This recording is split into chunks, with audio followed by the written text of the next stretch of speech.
अवकाळी आलेल्या पावसानं शेतकऱ्यांचं मोठं नुकसान झालं. हातातोंडाशी आलेला घास हिरावल्यानं नैराश्यातून शेतकरी आत्महत्येच्या दिशेने निघाले. कष्टानं पिकवलेलं शेत आडवं जाणं पाहून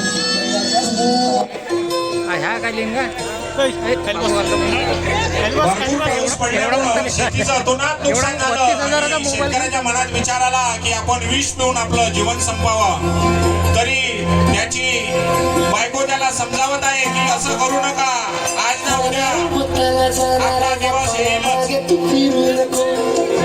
उगाच सांडू खऱ्याची संगत खोट्याची ठरू नको.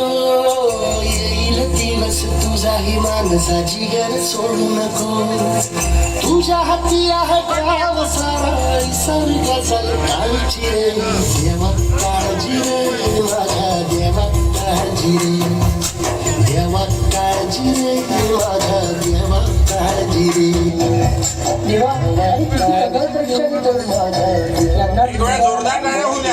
आता शक्ती दे. नव्यानं सुरुवात करून या धरतीतून परत सोनं उगवतील तेव्हा स्वतःला बळीराजा म्हणवतील.